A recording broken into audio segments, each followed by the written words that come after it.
புதுசா அமைந்திருக்கக்கூடிய இந்த ஆட்சி மீது இன்னைக்கு நம்பிக்கை வாக்கெடுப்பு நடக்க போகுது. அதற்கு முன்பு வாக்கு எண்ணிக்கை தொடங்கி கடந்த 10 நாட்களாக இன்னைக்கு வரைக்கும் இந்த ஆட்சியில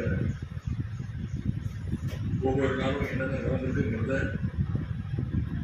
எதிர்கட்சியாக சில விமர்சனங்களோடு இங்க வைக்க நான் விரும்புகிறேன். முதல்ல தமிழக வெற்றி கழகம் ஆட்சி அமைக்கின்ற பெரும்பான்மையான மக்கள் உங்களுக்கு வாக்களிக்கவில்லை.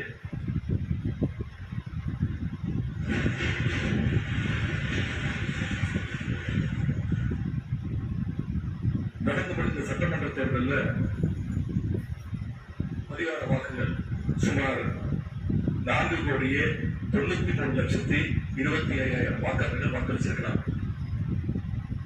தற்போதைய ஆளுங்கட்சிக்கு வாக்களிச்சக்கூடிய எண்ணிக்கை எவ்வளவு தெரியுமா? 1,72,26,000 தான்.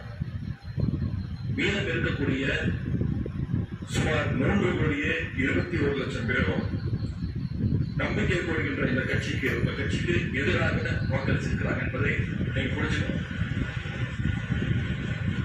அதாவது கிட்டத்தட்ட 65% மக்களால நிராகரிக்கப்பட்ட ஒரு ஆட்சி மேல எங்களுக்கு மட்டும் இல்ல, உங்களுக்கு வாக்களிச்ச மக்களுக்கு கொஞ்சம் கொஞ்சமா நம்பிக்கை குறைஞ்சிட்டு வருது. அடுத்து மிக முக்கியமான ஒண்ணு நம்பர்ஸ், மெஜாரிட்டிக்கான நம்பர்ஸ். நம்முடைய சட்டமன்றம் 234 உறுப்பினர்களை கொண்டது. மேஜிக்கல் நம்பர் சொல்லுவாங்க. 112 உறுப்பினர்களை கொண்ட ஒரு கட்சியோ ஒரு கூட்டணியோ தான் ஆட்சிக்கு வர முடியும். இப்ப நம்பிக்கை கோருகின்ற இந்த கட்சிக்கு அந்த நம்பர்ஸ் இருக்கான்னு கேட்டா இல்ல. 108 இடங்கள் தான் இருக்கு. அதுவும் அந்த கட்சியினுடைய தலைவர் முதலமைச்சர் அவர்கள் தன்னுடைய வெற்றி குறித்த நம்பிக்கை இல்லாத காரணத்தினால 2 இடங்கள்ல போட்டி போட்டு அந்த ஒரு இடத்தை இன்னைக்கு ராஜினாமாவும் செஞ்சிருக்கிறார். இன்னும் அந்த தொகுதி மக்களை சந்திச்சு நேரில் சந்திச்சோ இல்ல ஒரு அறிக்கை மூலமாகவோ ஒரு நன்றியை கூட தெரிவிக்கிறார்.